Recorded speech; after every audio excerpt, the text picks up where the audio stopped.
to dialogue. Family style is because we tend to have a very frank and open conversation with you, our customers. One of the things for us to be able to improve our efficiency in service delivery, we talked to Paul here today to have an introspection. What over a year and a half we've been here working with you, and we'll continue to work with you. And so we decided as a management team at the Ministry of Public Welfare to bring all of you together with us so that we can review our internal activities together as a family. So this meeting is called for this singular purpose, to have a frank and open conversation about issues relative to the work that we all do.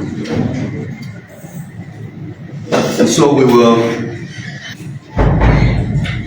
not take much of the time to do self-introduction because we have an attendance law. I'll be going around with your name, your institution you represent, contact number, and email address. So we'll not, because of the size of the room, we'll spend a lot of the time doing self-introduction. Maybe during the conversational time, when you have about to speak.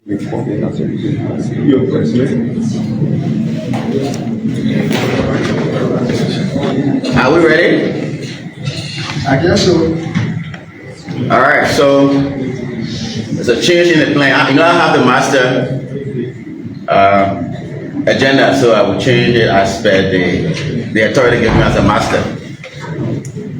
We will do a brief introduction of our contractors. Our contractors will be the ones to do that, and we from the ministry.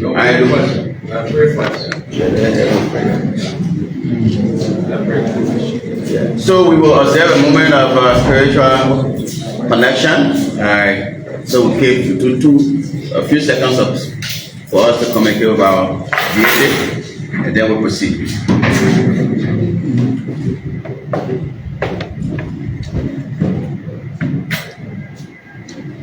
Thank you. We'll begin with the self-introduction. We'll begin with our contractors, and then we will end up with the minister himself. So beginning from this side of the table. Yeah, thank you. So your name and institution you represent. Yeah, I'm Jerome S. Sopon. I represent Homeland Function. Okay, Krishna Yadav. Very senior.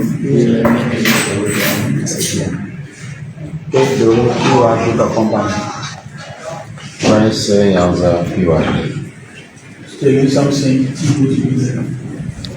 My name is David Wallon. I represent the I'm the contractor for the Ministry of Procurement. Okay, well, Simi Boti. Okay, Reverend Arochin, my name is Paco. I'm Papa Cody Herbs and I'm going to there.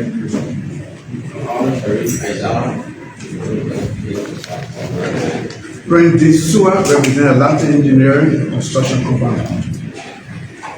Richmond Hardy, Texas, Liberia, Atlanta Sacrifice Project. NC Rock of Many Construction. For College, I'm Gary G. I'm Ahmed Dikman, Deputy Controller of the Republic of Liberia. Johnson Control. On the upper of Flower Senior and the project for the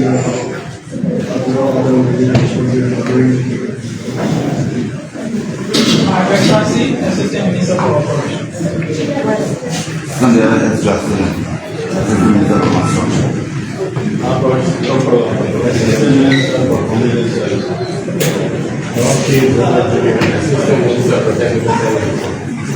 Julian Mariah Johnson, Assistant Minister. And I'll give her our ability assistant minister of planning and programming. A. Samuka Donna, Deputy Minister for Administration, Minister of Public Works. I'm Prince Number, Deputy Minister. Cecilia Chapa, Deputy Minister for Work Development and Services. James Cooper. Charles Brandon. Twin Business. John Brandon, Twin Business. Ward, job for community. Philip Katona. Company, Saturn,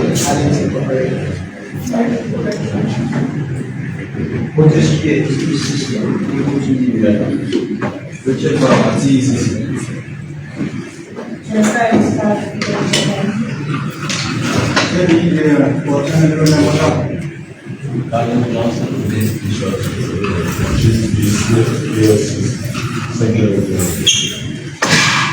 Sandy G. Johnson, President, ELC.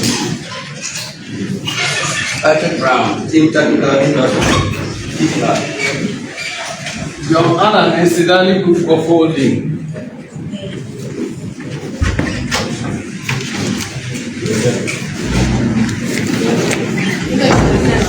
Andrew H. Kamara, Director of Security, Minister of Public Works. Richard R. Bryan, Director and Head of Mechanical and Minister of Public Works. Teresa N. Mason, Facility Director, Minister of Public Works. Alexander Ike, Technical Assistant, Deputy Minister of Public Works.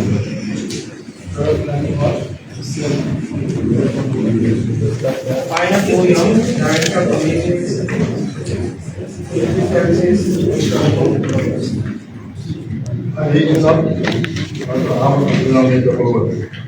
Rich Fasoni, Director of Supply Management. Michael Kennedy, Director of Rural Housing. Action Between Director of Human Resources. Antonio A. Marshall, Director of Highway Maintenance. Technical Assistant Officer of Technical Services.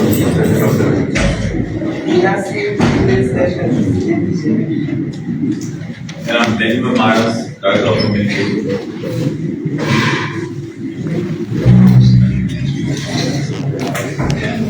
Okay, thank you. Thank you for coming, all of you. Welcome to this meeting. We will now have a welcome statement, official welcome statement by our Deputy Minister of Administration, A. Samuel Dona. Thank you, Master of Ceremony. The vision bearer of this infrastructure ministry, Roland Lafayette Giddings, Prince D. Tamba, Deputy Minister for Technical Services, Cecilia Giula Tapla, Deputy Minister for Rural Development and Community Services, heads of contractor firms, the leaders of the Engineering Society of Liberia, the leaders of all Liberian construction contractors, the PPCC, Public Procurement and Concessions Commission, if they are here, the National Road Fund, entire workforce, members of the Fourth Estate, distinguished ladies and gentlemen, good morning. I am tenderly delighted this morning to bring greetings on behalf of our entire team and extend a warm and heartfelt welcome to you, our hire contractors. We are truly pleased to have you as partners in National Development Agenda Drive and look forward to cultivating a working relationship that will be built on reciprocal respect, collaboration, and shared goals for our country. Your skills and expertise are valued in this relationship. We are confident that your contribution will greatly enhance the progress and quality of our projects. We look forward to you making the impossible possible and breaking barriers that hinders road utilization all year round in our country in town traffic. As a key partner in our function, we trust you will uphold the highest standards of professionalism, smart method of executing your contracts for durable road network in Liberia on the platform of integrity. Permit me to inform you that the raw aggression team at the Ministry of Public Works, under the supervision of Roland Lafayette Giddens, believe in building strong and respectful partnership through open communication and frank discussion. It is predicated upon this that the ministry invited you to an open and frank discussion under the caption, Efficient Service Delivery, Introspective Dialogue, First Meeting. The purpose of this meeting will be revealed by the vision bearer of the ministry, Roland Lafayette Giddens. Once again, I welcome you and say thank you for choosing to work with us. Together, we can build a better Liberia. Think Liberia, love Liberia, build Liberia. You are welcome, and thank you. Thank you. Thank you. Today being our inaugural meeting, we will, last some of our standing rules we have here at the Ministry of Public Works. When we convene meetings and schedule the time, we stick by those times. After we get 5 minutes grace period, and we lock the door. But because this is our inaugural meeting, we will grant some exception for today. And next time we will stick by our rules. Because part of our efficient delivery of service is time management. So we are very keen on that. We hope that this meeting will not exceed 2 hours. So with that, we will now turn over to the Minister of Public Works, Mr. Roland Lafayette Giddens, who will provide us the overview of this very important dialogue. Thank you. Welcome to everybody. I will just stand on the existing protocol that was offered by the Deputy for Administration. Very powerful welcoming remarks. So let me say thank you for being here. We're happy to have all of you here. You know, it's important for us to recognize time. I believe when you talk about resources, we emphasize human, financial, and material resources. I add the last one today. I said time is a resource. I believe time is the first most resources, because if you're able to utilize time, then you can deal with the financial, material, and human resources. So I believe in time. So my meetings normally start on time, and like the Minister for Planning said, we have a custom here where we stop the bill after a while to make sure we respect time. So we try to do everything for us to have the decorum required for this engagement.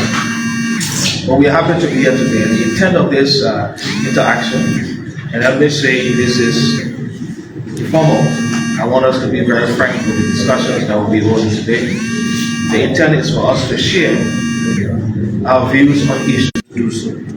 So that is why I thought it makes sense for us to initiate this kind of interaction. It's going to be a quarterly interaction. Every 3 months, we call you to listen to you. After this, to hear whether we have improved and where we need to do better as a ministry. Because I believe the Ministry of Public Works holds a major component of the AAID agenda, which is roles. Because screens analysis that were done on economic growth over the years has suggested on economic growth. There's no country that can survive without energy and rural connectivity. So this government has highlighted and continue to highlight that rural is a priority. As of 2006, rural became a priority. Over the last 18 years, successive government, from the Unity Party government to the CDC government, and even now back to the Unity Party government, rural continue to be important. Because with the quantity of network that we have, and to realize now more than 7% of our road is connected by paved, that says to you, we need to do. I believe there's urgency in the work that we do. Liberia is lacking behind in the sub-region in many things. And I take this job very seriously. So I believe working with our contractors, we should also demonstrate that attitude. And that's why I'm sure some of you personally know me when we interact. what I say to you about the job that you have to take your job seriously. I'm very happy that I think the result that we are achieving in the sector suggests that you are taking your job seriously. We are also doing the same.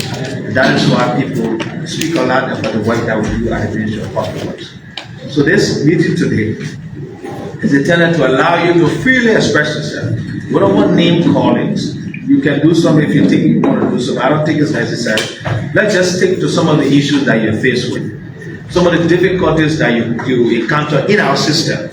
Maybe you submit your document to a particular office and the document delays, it takes time to leave that office. Somebody you don't understand why. You ask questions, nobody wants to respond to you in a way that you feel that they're obligated to do so. Let's talk about it, because to enhance efficiency, it means that we have to ensure that the Ministry of Public Works itself can do her work. Now, it's not just Public Works that do what we do. The work we do here in transition to the Road Fund, we transition to the Ministry of Justice, sometimes transition to the Ministry of Finance. So at the end goal, for you to get what you want to get out of the system, it's not just Public Works alone. It is Public Works, it's Finance, it's Road Fund, sometimes it's Justice Ministry. So we want to make sure Public Works can do her part, and then we'll put pressure on the other sector ministries and agencies that should support what we do. So we want to know how we're doing, how we're faring. Assess us. So what you believe we are doing that's not right. And don't think anybody going to hold anything against you. No.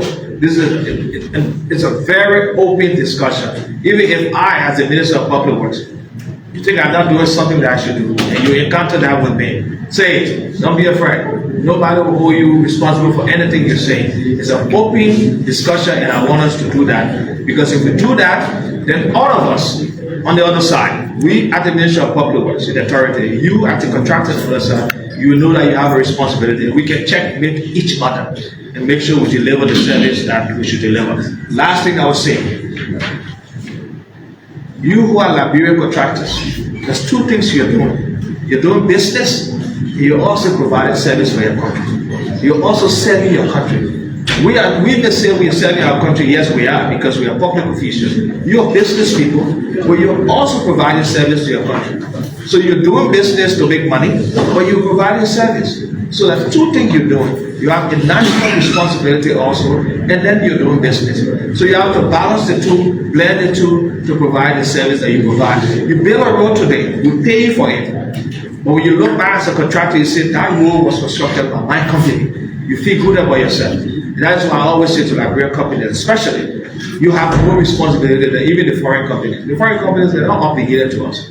They come here to make money, and when they can make their money, they make it and go. Liberian companies make money, they stay here. And that is why we do everything we can. And I show you can say that to support Liberian businesses in the sector. We come here with a policy that you will hear very soon. We're going to take it to cabinet for cabinet endorsement. Affirmative action we are taking to support and enhance Liberian businesses. We believe Liberia should do better in this sector than any other company for the past time. Yes. And so thank you. You know, I used to be, now I am a teacher. So let me start and allow you to now. We get talk to LBR yet, but still working on the database Excel. People go to water center, they print the certificate, they bring it to you guys, they don't email our contract, and that document is not even with NASCO. You have your businesses, you have employees, you take in people from it, going for the paycheck, for the NASCO or stock is not being remitted to NASCO. But we launched this system in real time. NASCO saw, not only for construction, for other businesses, they saw the huge influx of people going to the place to regularize the status for the system.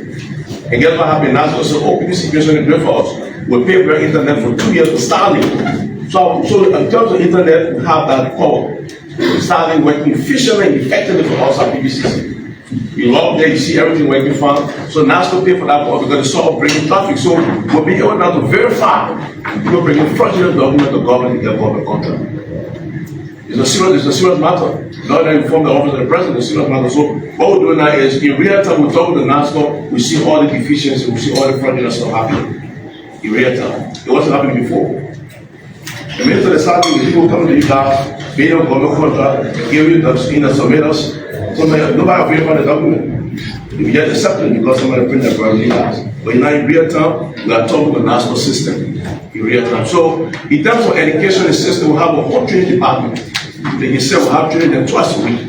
You come to training, but once you guys come to Russia, in every system you launch, in any society, you have to learn the system. You have to dedicate one of your staff, a couple of pieces to the world and he procurement it. It can be done. This one, the recent procurement led, we received 39. Nine, right? Okay. 38 in total, we received 9 thus far. Yeah. On the platform, we're approving our original agreement minister. I think we approved 2 this month. We're going back to review everything. By the end of this week, by Friday, you should have all 9 approved. We send back to you guys in the system. So the system was very fun. If you got just it makes it easier for you to sit in your comfort your room. You got to be driving around, you log onto the platform, you see probably where the entire teller for the year. In the building or road in the village, you see everything that procurement plan. You can start preparing yourself to bid on it. But you must go through the training. You don't have to do rocket science. You must go to PPCC, we have a whole training room bid. We get trained twice a week, folks. So you have to come to make yourself available to get the training. What training gives the system? And the good thing now is the system is now free. Very soon about this year we'll start charging. Because we're giving information for free right now. Nowhere in the world, procurement, you get information for free. So we'll start charging to log in the system. They're not big fee. We're gonna pay for the subscription to the system.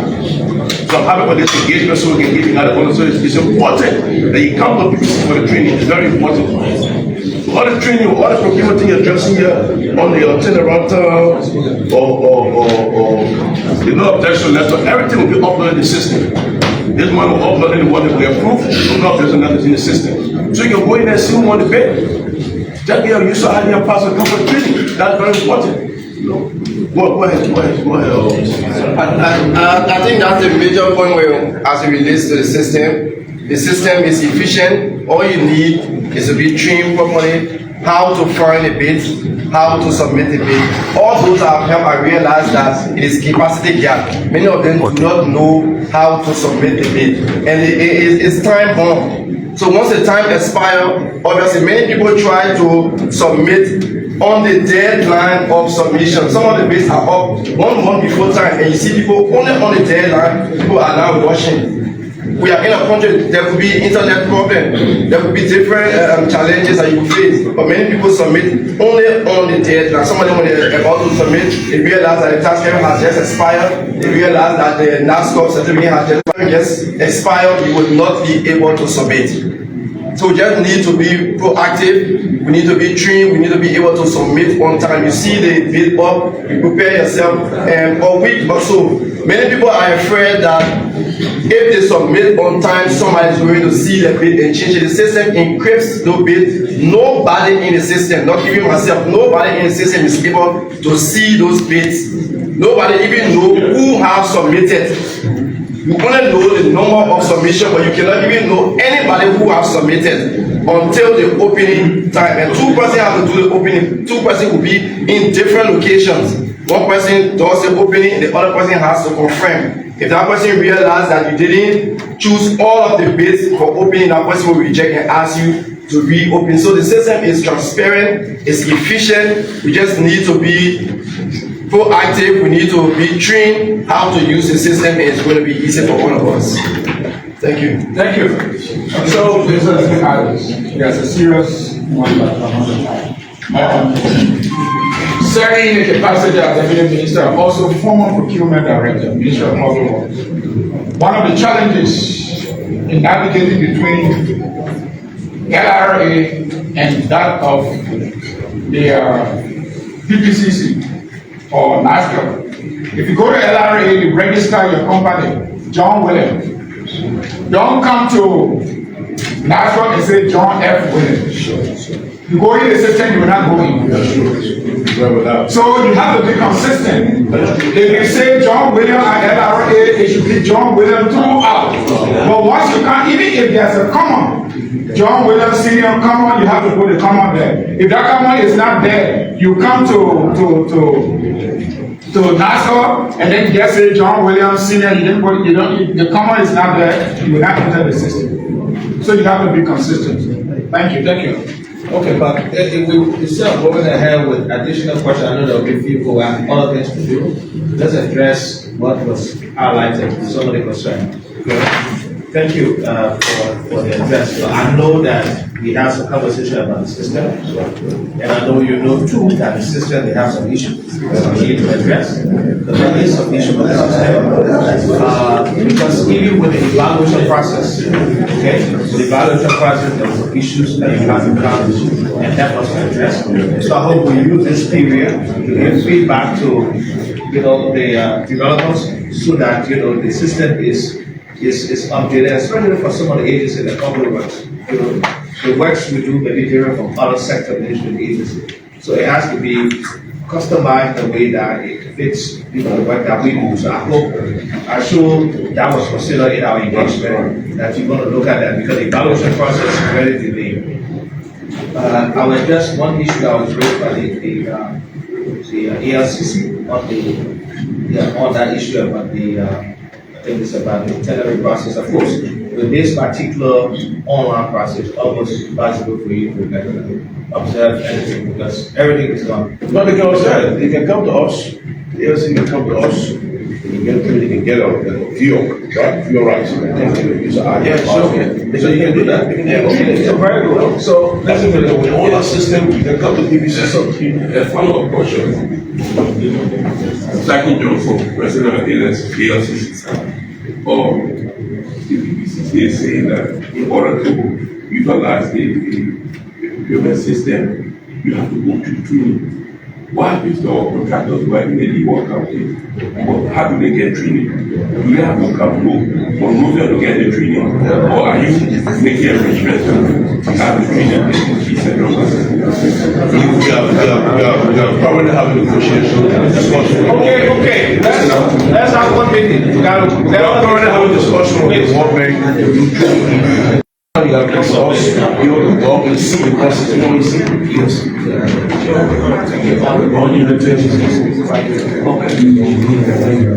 So there was question about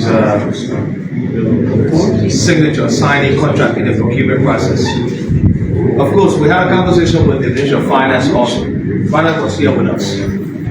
We also spoke to Justice. We know between Ministry of Public Works, Finance, and Justice, it takes time to get a contract signed. And I agree with what you said about using the contract as an instrument. Well, the contract as an instrument. Once you get a contract signed, you can use it to source funding to start a project, even if you have not got the advance payment. We're doing everything in the system to improve on that. Finance has agreed with us. We're working with the legal department to see whether the turnaround time can be not more than 5 days at the Ministry of Finance. Right. We try to address that justice also. So that at least it takes between Public Works, Finance, and Justice, even if it takes 2 weeks to get a contract out of the system, we should do so because that causes delay. And I agree with you that particular issue was highlighted. Somebody spoke about compensation on delays. I think it was Jupiter. Yeah. But the contract that you signed also got something inside, and we raised that issue. The issue of the contingency is a part of the contract that you sign, and most times now you vote. So we know that it may not certify 100% what you're talking about the delay. But we need to also agree with us. But it's government. And sometimes there will be some delay in the payments. We don't want that to happen. We're trying to do everything we can. That is why the road funds that have been set up. I'm one of those who believe the road fund can do better. And we're advocating for the road fund to do better in terms of the way it's structured. The road fund should be exclusive of the general account so that funding can be predictable. So once that happens, it sets the stage for money to always be available in a way that when the contractors have done the work and the payment certified goes through the system, it should be paid not because there's no money, but because there is money always available. And that's what we're trying to do. So in terms of the delay, we try to enhance that. And that's what we call you to be able to speak to you on this matter. So on the issue of the procurement process, most of the contractors that work with us noted that before the procurement process will begin, we call some of the contractors here with the procurement division trying to address the industry that we saw with e-procurement system before the contract, before the company started. We encourage the contractors to start uploading the documents before the deadline. Some of you are in this room, will tell you. Because it will take you time to finalize your bids, upload your document bid by bid, and don't complete it. You just say it's in process, you say it and do it, and the next day you come and do small, and next day you do small. We must encourage the contractors to save in the time to not meet for the deadline for the system to close. Because once it reaches the time for the system to close, if it's 12 o'clock for the bid to close, at exact 12 o'clock the bid will close. It will not wait for you to say complete your bid. So we encourage the contractors also to submit their bid by pieces as working on the documents, keep uploading them and saving your work until you can complete the process. The second issue, once the e-procurement evaluation, and somebody may mention the time frame it took to them to have the evaluation done. We are aware that unlike other procurement processes, the procurement for works is a bit complex, cumbersome. And for us to be able to resolve some of the issues, we have to go back and forth with the BCC ourselves, trying to resolve some of the issues, and we can assure the public that all the things that we noted, we work with BCC to try to resolve them so that the next time we do the next set of procurement we'll be doing on the e-procurement platform will be a lot simpler than what it is now. Because everybody, you and then we too were trying to adapt the system and saw some things that were not even considered earlier when we were doing the platform for works. We do that there, we report that also to BCC. So some were able to do even the main company that so the contractor raised some issues that the annual financial system of accumulating all of the resources to create one price, and that was something that we do that and we report to BCC also.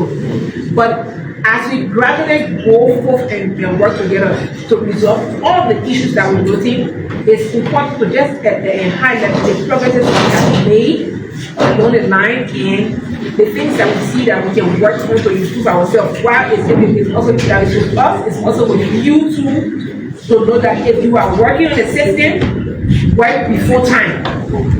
That one thing advice we give. When you work on the system, once we upload a page and you can view the system, one of us in Liberia, we know most of us, we are afraid of computer, we are not computer literate, some of us, most of the people are computer literate, and to work with the system, you have to be efficient in computer.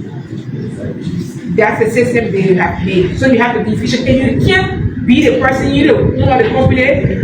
I have somebody that knows computer to go sit in the BC training. That person will get dedicated just to work on your bids. Even if it's a contractor period, once you go bid, period coming up to start, you hire the person get a training, you call that person in the company, the person work on the bid, the person can go back on a short-term contract.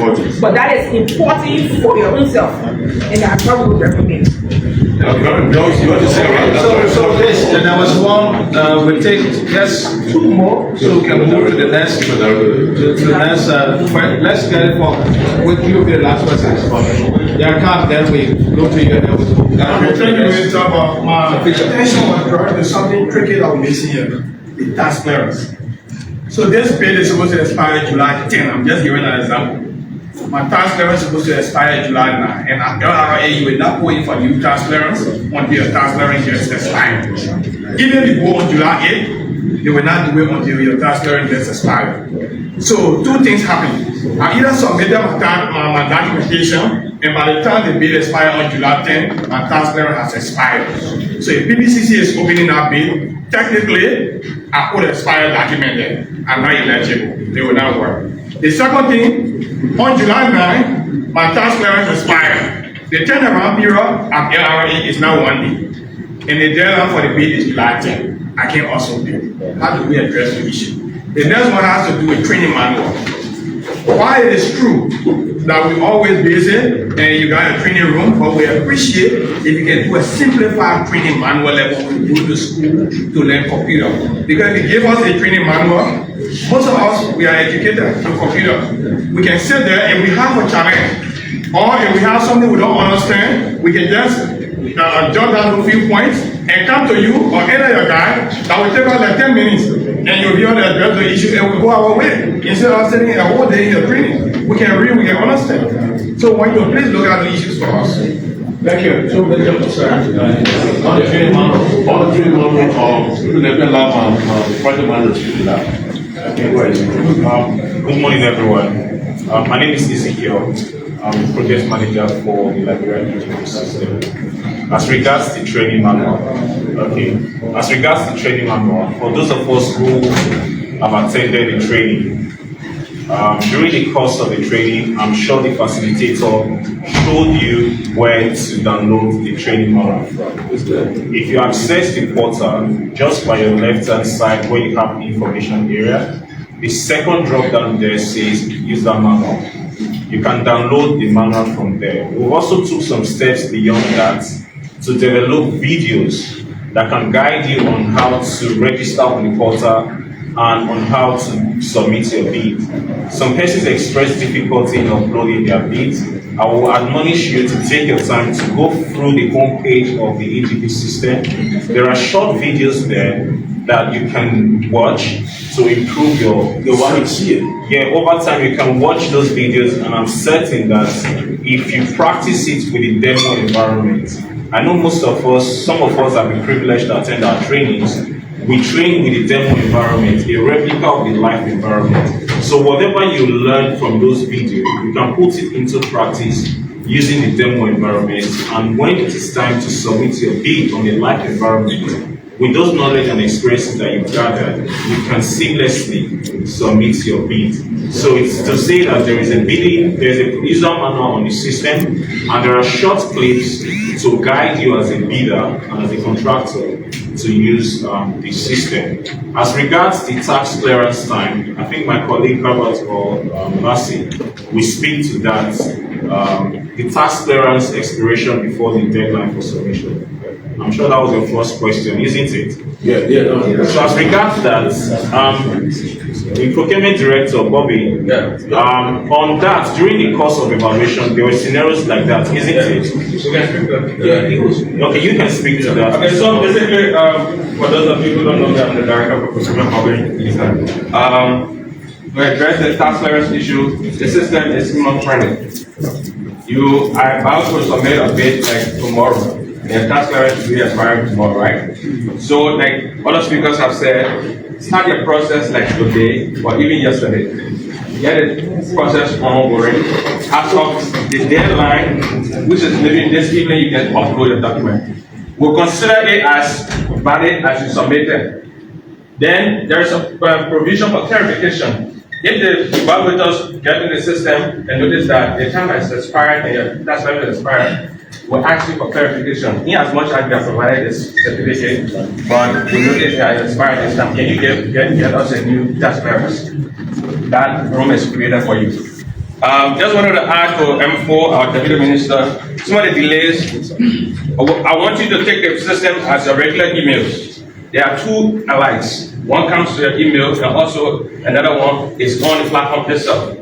Every day, make sure that you review your emails or review the platform.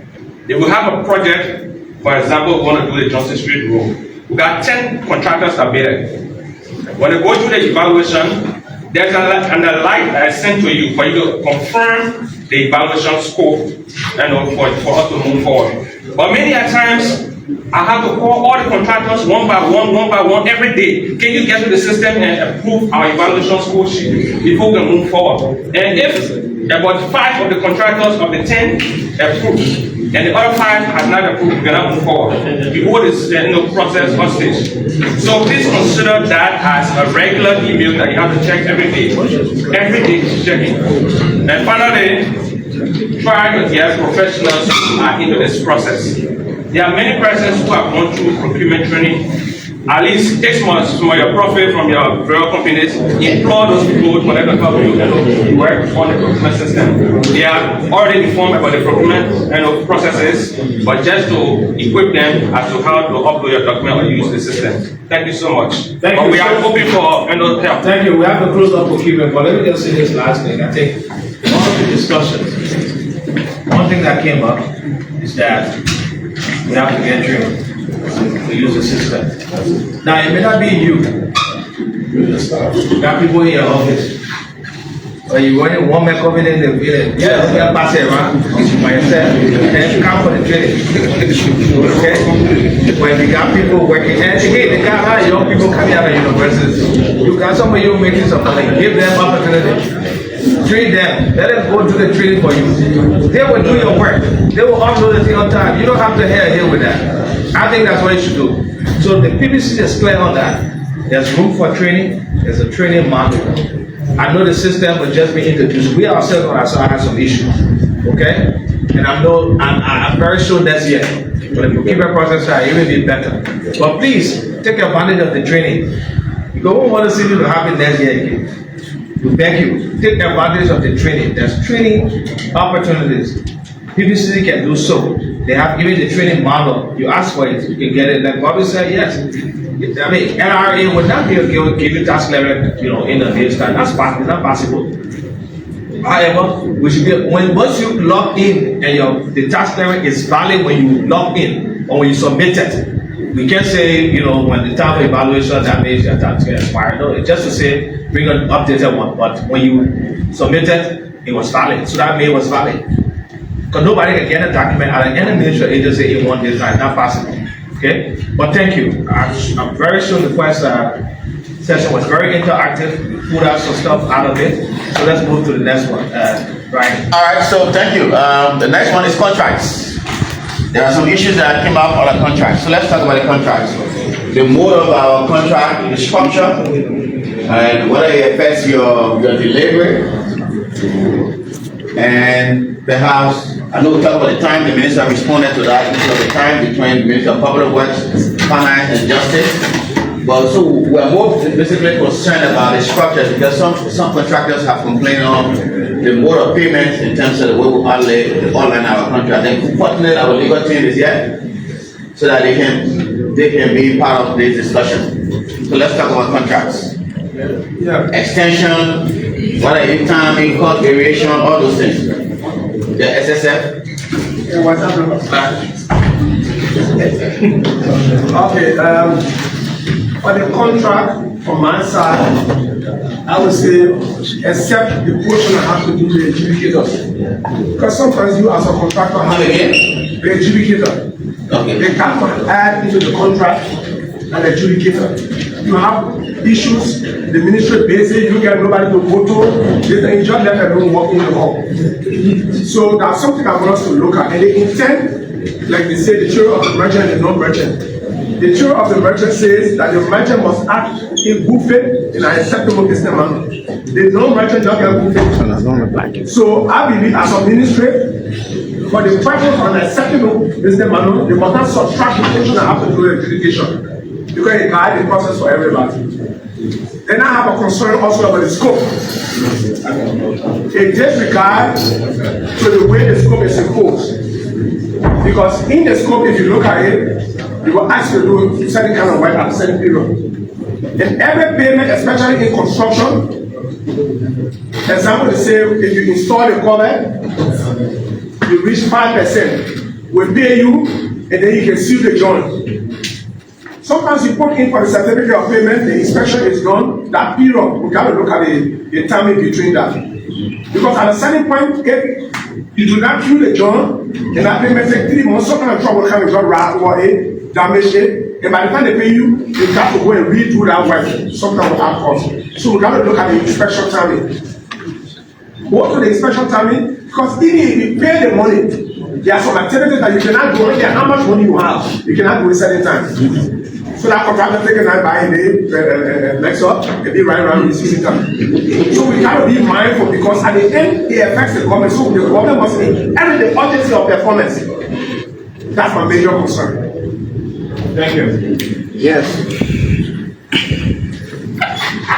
Yes. Regarding the contract issue, I got 2 concerns there that I want to also have recommendations I want to get.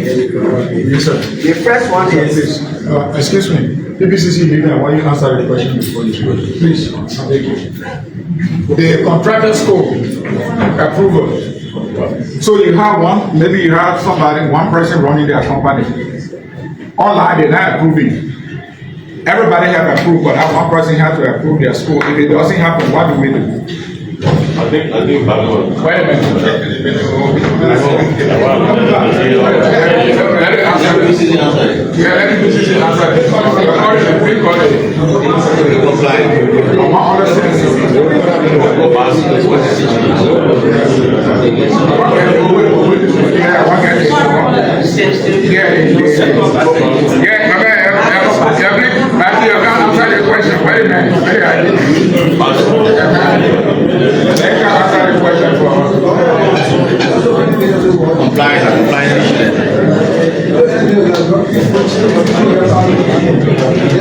Something came to my mind when you guys are saying. My concern has to do with the contractual school approval. So if all the other, you have about 10 contractors there for one project, the other people approve their schools, and you got one contractor that who has not, what do you do? So I don't think it's about approval of school. The only time that notification comes if there was an error that they wanted to correct. So if they notice an error, and in this case, because of the annual turnover which were added to the BOQ, they needed to respond to them to cancel all of them because it should have just been BOQ calculating the financial. But then the way in which the structure was created, it also calculated the annual turnover. So as such, for instance, if you submitted a bid financially and your BOQ came up to 10,000, but the calculator and realized it was 11,000, they have to send a notification to you that they will change that 11,000 to 10,000 because the arithmetical calculation on your BOQ is 10,000, but instead you indicated 11,000. It is a time that you need to respond. But if everything is okay and constant, then there is no response from you, there is no notification for you. The evaluation panel will just go ahead, and after them, it is the procurement committee that will be able to hear. So it's only when there is clarification or adjusting something, that's the only time. But more to that is the system should provide that. So what if the contractor doesn't respond? I mean, the evaluation is held hostage. So there should be a time that, just as we were doing it manually, you write the contractor. If the contractor does not respond, you give a period that he should respond. If he doesn't respond, then the evaluation. So it has an expiration date. So after that expiration time, it means that you haven't responded. Then they will take it as it is, and the system will close. I think in procurement area was talking about the second skill zero. So for example, after the evaluation, there's a notification that goes out to each field to look at the outcome of the evaluation. So I know what about it, can you bring your face up? We have to make calls to the contractor. So you get a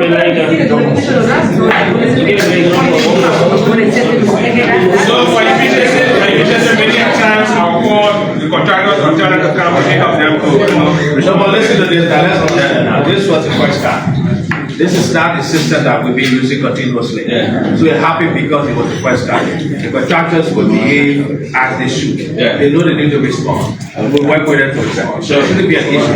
They have not been over and over. This is the first time the system is introduced. You will speak, we have to go. Let me just say this for 1 more minute. You will speak, we'll have to go. Already transition to the next agenda. It can be a one. Well, let me just say this, very amount of folks, we're in a new town now. How to keep procurement. So the minister is saying it's all about training. You gotta make yourself available. The director of procurement was saying, for each contractor is not for you for him. You gotta be able to ask an email, technology, how to use it. Then you get somebody in your office to be your engineer person. The minister say, you run your government company, you have a problem. You gotta ask somebody in your company to do these things. If you want to get to a government now, guess what? The game have changed now. It's not e-procurement now. So you can make yourself available to that. I want to say thank you. Especially now when you know you submitted a bid online. So you'll be paying attention that somebody will come back to you. So you have to check the email. Let's continue. The next one. No contracts. Let me have something to be aware. Make sure you sit down.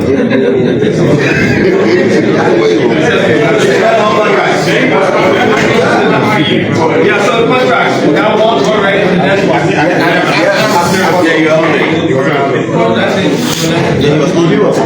You were on? Yes. Okay, go ahead. Yes, after that you come. Yes, so like I said, we have some issues here with most especially those who do the 100 days in your own project. The first issue we had was that the Ministry of Foreign Affairs attached the payment term to date rather than progress.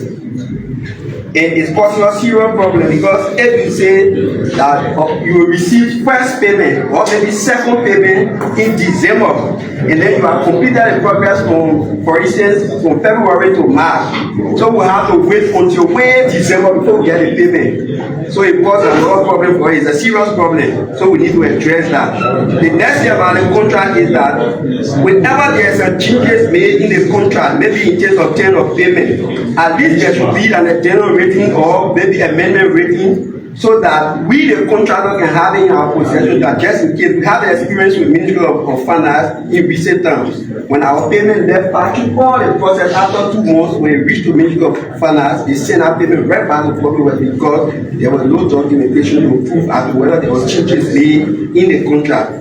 That's another thing. The next one is progress percentage. The percentage of the progress should be calculated on what we have done and be paid. Like we were doing project for where in the contract will be clearly specified that upon completion of XYZ project progress and upon submission of a progress report, you will receive your payment on this day. Sometimes they tell you 20 days after submission of your progress report. That we cannot see in the contract. I think it's quite important that the Ministry of Finance tie that to the contract agreement so that we will be able to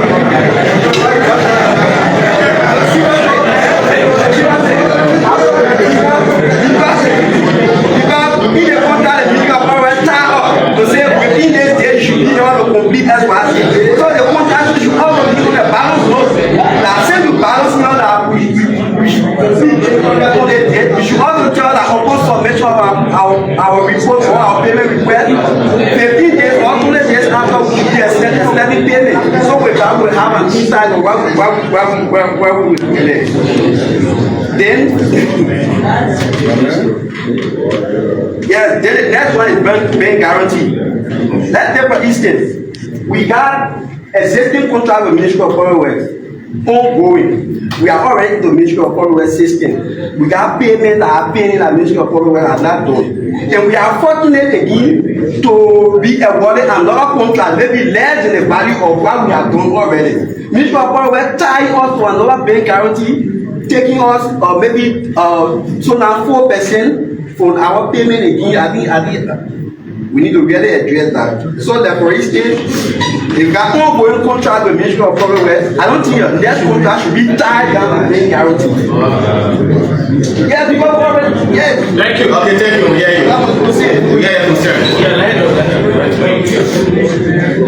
Okay, that's the same. Imagine from Paco. Well, my concern has to do with a project being given and there's a specification by the public work engineers, including that of the company engineer. And you got to realize that there was some technical issue that it needed to go beyond what was specified. Public work to look at whatever cost that is attached to it to be an emergency cost rather than what was expended for a milestone. So that's my concern. We have a problem like that in Sando. So that's my concerns.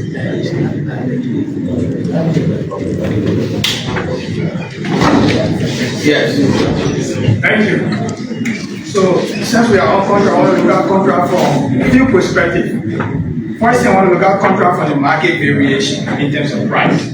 I want us to look at contract from the total value of money and look at contract with respect to variation in the turnover period. So let me start with the market variation. So John Brown Company got a contract from Ministry of Public Works 3 years ago. They started implementing Public Works was not able to make payment. They were waiting for payment. It took 2 years. They come back to the table, even though it was not passed by this administration, but the administration inherited it.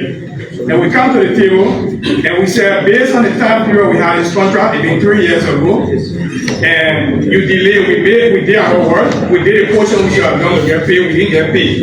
Now let's go back to the contract and look at the contract because the value of material, the prices of material has increased. Some of them have even increased by 30 to 50%. Or decreased. Or the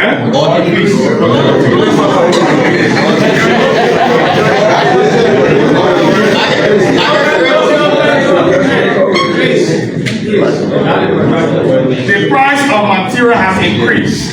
Say for example, I'll give you one practical example, steel rod, which is one of the major things we use.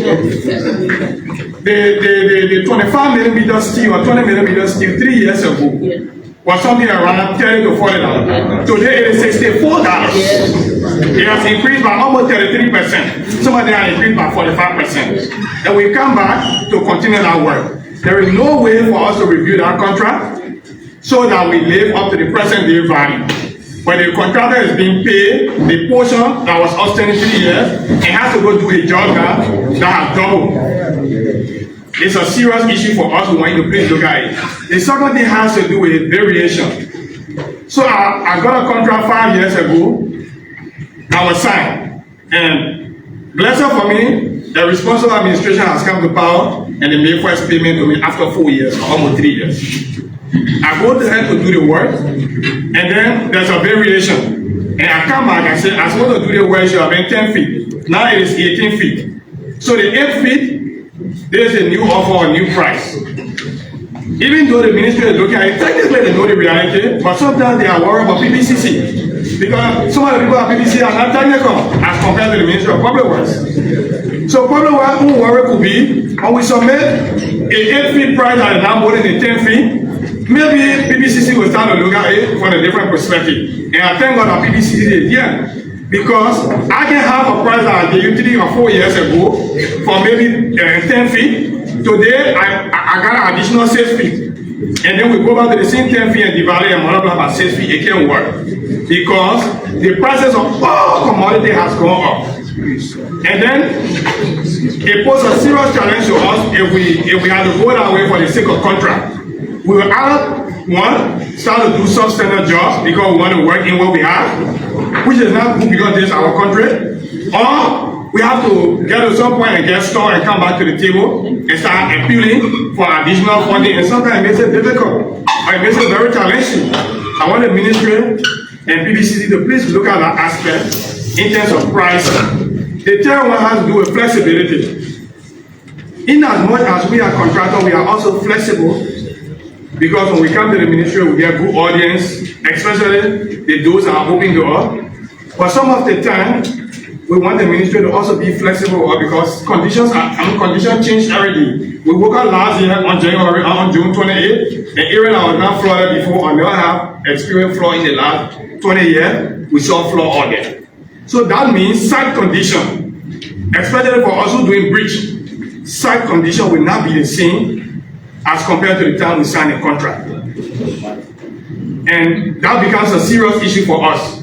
We who work in bridges, because bridge work is complicated compared to road work, because they are river. Sometimes the way you see, you can even do your geotechnical today, and the result says, all of the places are solid, they are good. Sometimes while implementing, you come to realize that the very place you did geotechnical and got result and say it was solid, maybe after 6 months or so, condition has changed under there, you don't know. Now it requires you additional material and other things to be able to apply. But those costs are not accounted for. And sometimes we raise the issue, they start engineers aware. But then when it comes to the contracting part, they be guided, get so much, and sometimes it delay us. It even makes it appear that we're not responsible, we don't want to do the work. So I want for the ministry to please take into consideration flexibility when it comes to those kind of things. And payment, or let's say variation time frame. So we have a variation at the ministry, for example, and maybe we submit the variation cost in March. And we know that the rain is here, and we're hoping that at that time it will be good to look at it and complete it. And wherever we're supposed to have, we have it, because by the time it's October, the water starts to subside. We want to go engage our work so we can finish on time. Sometimes our variation or even retention, they will stay in one office, sometimes stay there for 3 months, 4 months, 6 months, and it doesn't go against the contract. But then wherever we are taking from the bank, small thing to help ourselves move forward, the interest rate go up, and then we lost confidence with our financial institution, which is the bank. The bank lost confidence up. We go back there, we can't get no money. So we want you to please be on the look at this issue and address it on time. Wherever it is, we're flexible. We're willing to come to the table. Let us have an arrangement and move the process forward, because this is our country, and the Ministry of Public Works with the new team has been very, very, very forthcoming on most of our issues, especially we who brought contract from the past administration. Now, we didn't get paid for 2 years, we got paid under this administration. But we wanted to do a little bit more. Thank you so much. Thank you. Be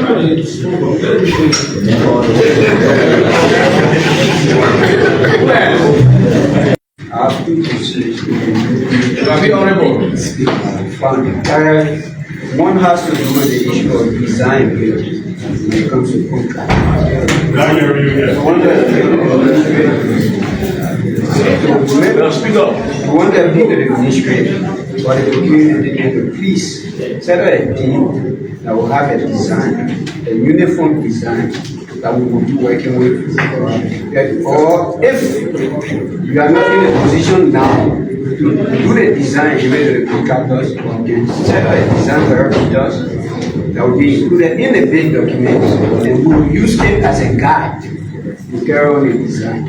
We have got the issue of submitting design of the administrative, and while we carry on the works, maybe the ministry will come back and say, this is not what we're supposed to do,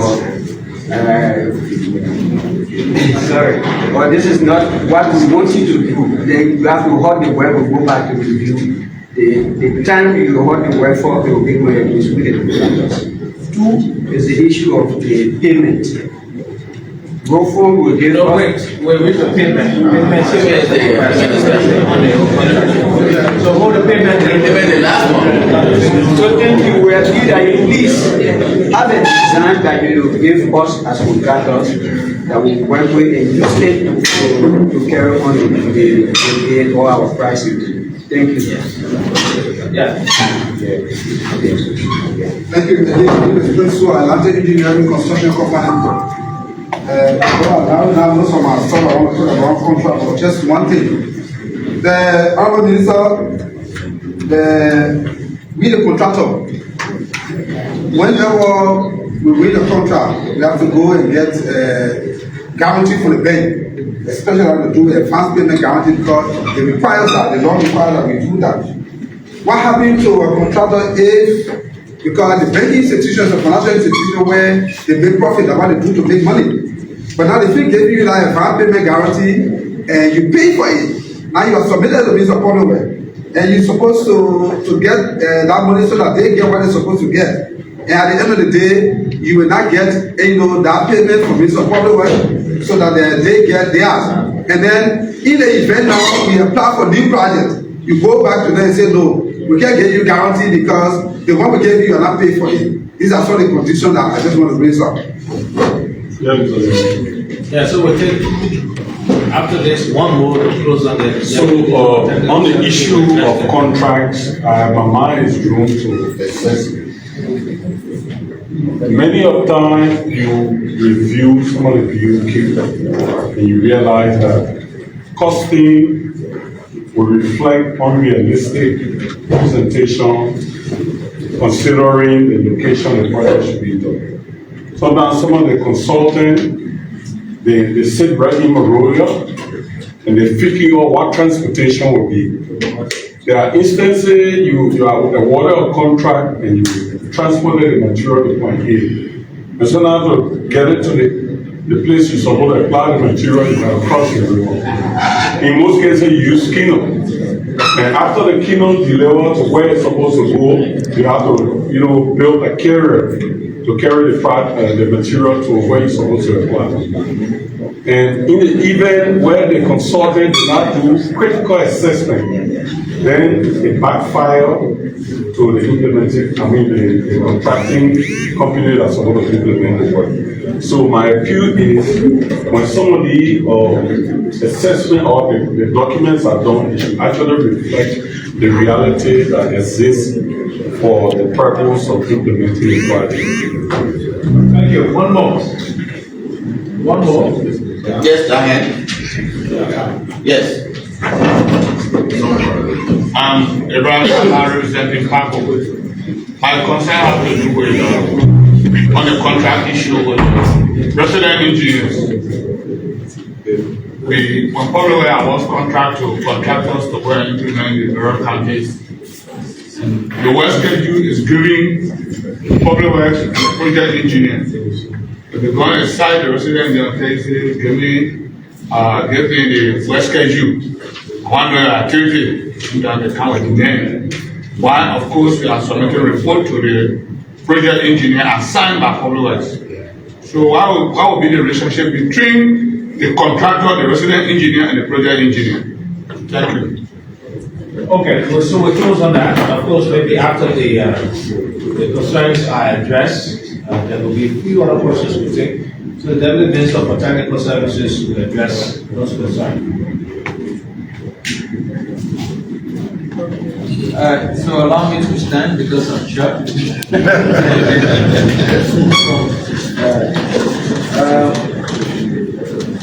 Thank you for the views that you've raised. We'll start with the one with West Africa. Timing of inspection. You're very correct. We've had some challenges where when work get done, the time it takes us to go out there and do the inspection, sometimes by the time we get a condition at which you want us to inspect that condition has changed. We understand that. And so we're putting in place mechanisms. And don't mind us here at Public Works. Okay? So we're putting in place mechanisms to make sure that we can do timely inspection as work gets done. There are various layers. Sometimes we go out, the road fund also won't go out. But a good thing we've done now. So once you do your application, so we bring road fund and the Ministry of Public Works, we do a joint inspection. But sometimes we get a road fund, for them to be available, to get our team available, it takes a little bit of time. But I promise that we'll try to do better on that. On the payment terms, Adam raised a lot of issues on payment terms. And one of the issues you talk about physical completion versus putting a date for payment. That was only done when we did the 100 days contract. On other contracts we've not implemented that.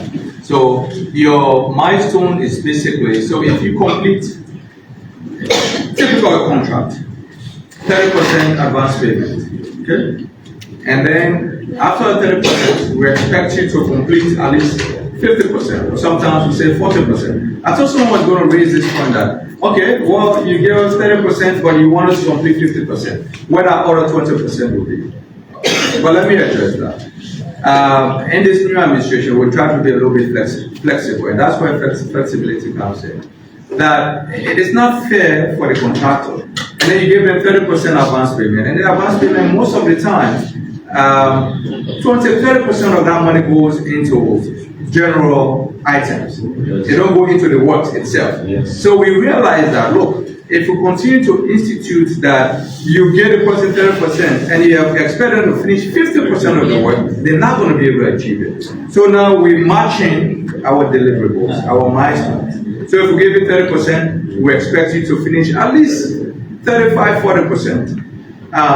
If we put this in place and we see that it's still not working, we revert that, we match the percent. As we give you 30%, we finish 30%, we give you the other one. It's just that contractors, you also have to be responsible with the resources that are given. Percent of completion, document, timeline for payment is when we got here, we saw percent of completion for, even when you finish 25%, it's a percent of completion. Now we've changed it to progress completion.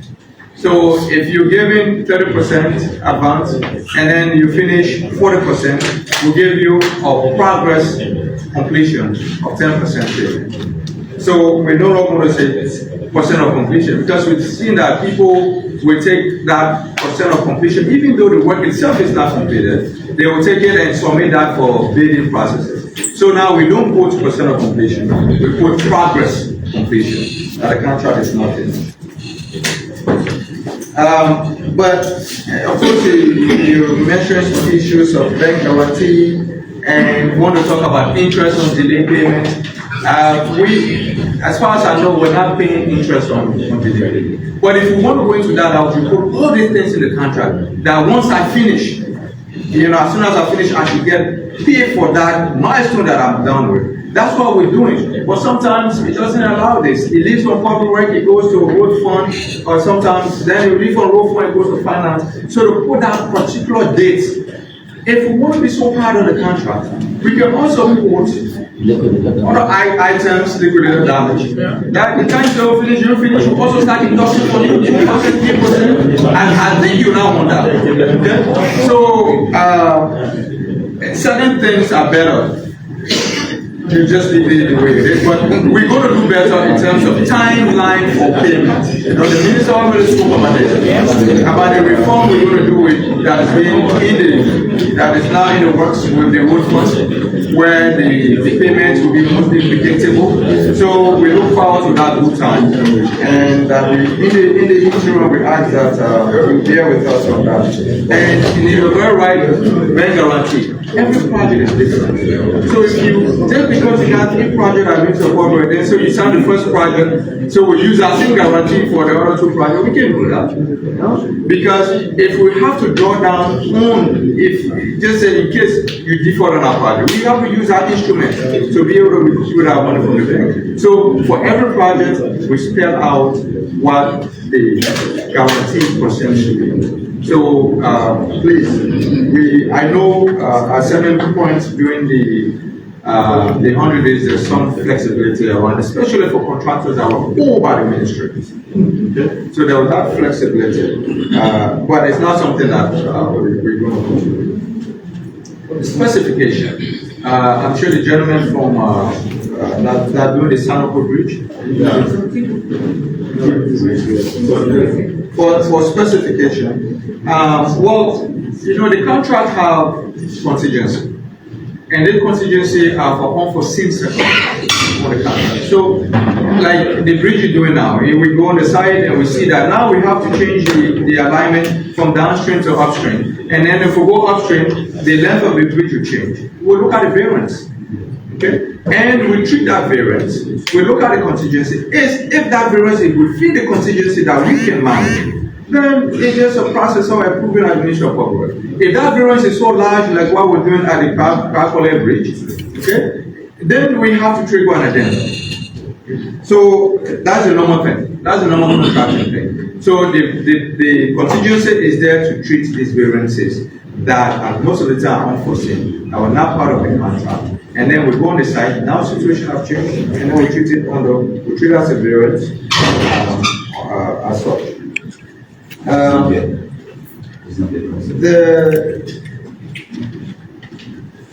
Okay, so I was talk about a lot of things. We talked about variation, which I think I've already spoken about variation. Variation is different from price adjustment. So a variation is that when the condition change, and now what I've just mentioned, the length of the bridge change, because the geotechnical or the site condition have changed, and then we look at that under variation. Then, but you spoke of price adjustment. Mostly, the price of steel have changed from the time you made it. Then 3 years ago, the project was not implemented. Look, FEDIC rule says, I don't know, maybe no BBCC. What is the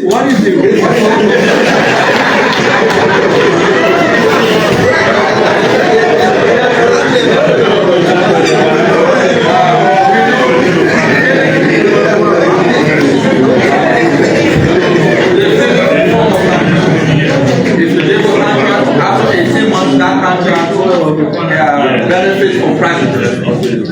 Okay? Is it the same? Is it the same after 18 months or no? We're talking about you have to change all of it.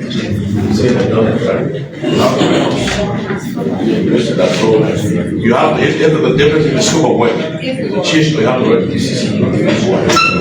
Then change. But if it's in the contingency, you say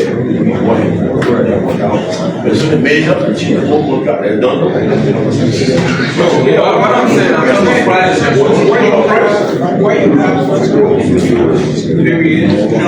right? And you sit there, you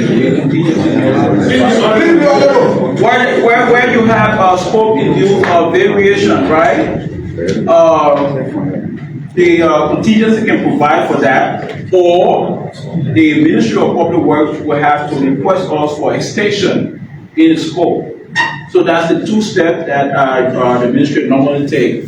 That is why most often they will request you to provide contingency, right? And as it relates to adjustment, the adjustment is normally provided in a bidding document. If there will be adjustment, the formula for adjustment, everything will be provided for in the bid document that will be issued for that particular process, right? Yes. So the clarification I'm trying to get from the PCC is our contract is ongoing. That contract is more than 18 months. Philip who says after 18 months, that contract can benefit from price adjustment, which means prices that were in the bidding document according to the proposal may have changed, either up or down. Okay? So what I'm asking, within the PPCC regulation, what is the month? Is there a provision stipulating 18 months or more than 18 months for price adjustment to be applied? So with that, it's not spelled out, right? Of procurement best practice, like I said earlier, you can stipulate that in your bidding document, and you, if it's above 18 months, you come up with that formula for the adjustment. Yes. Okay, good. So with that, the price adjustment issue, we were reviewing the calcul, I think. At the time that I and my team reviewed it, it was only 30% difference in the cost of price, the cost of steel at the time, and we accounted for that as an addendum, and which we've been working on also. So, but we have to differentiate the price adjustment component from the variation side, okay, and which we've been working on. And in everything we look at what is available under the contingency. Once it goes beyond that contingency, and that 10% that PPCC always talk about works, that if it's more than 10%, then we go to PPCC. If it's more below 10%, then it stays here, and we don't have to go all the way from public work to Ministry of Finance, to Justice, and most of the time we try to do that. Flexibility. I think we've already talked about the flexibility part, and that's why the contracts have contingency. The documents stay 3 to 4 months. I don't think any office at the ministry will kept any document for any particular reason for up to 3 to 4 months. If that's the case, please come and bring it to our attention. But we haven't done that. And I'm sure most of you here where it says that we move expeditiously when it comes to our contract. However, there are certain issues that come to us. That yes, sometimes we also take our time and do some due diligence, but it's not something that goes even beyond a month. But they say it goes beyond 3-4 months. Please bring the facts to us. Design build. T-Boots. You know, this contract you're talking about, contract that we inherited, and I just don't understand how you will bid for the project. You don't have the parameters, and then how you bid for it. You don't have the design. You don't have the design parameters, and you bid for it. And now, when we took over the project, now we're trying to fix it. We're trying to fix it, and then you say, well, when I bid for this project, I was supposed to do the design. I did it for 7 meters. Well, we're saying, well, look, because of this area, it's a built-up area, we want it for 7.5 meters. Now, then we started changing as well. But your request, we have a team here now. We're not going to be doing design build, especially for this small road end that we have. So we will do our own design in-house, and then we'll give that design for bidding. So we'll not have this kind of issue. Last administration, you had that issue because they were asking 2 kilometers, 3 kilometers contractor, you go do the design and count. So I don't understand how the prices were determined. So documentation, I think 56% about documentation. A contractor, before you bid for any work, don't rely on the documents that will be given to you or the design. Go there yourself and do your own, inspection and see, because your bid will speak to the condition that you have seen.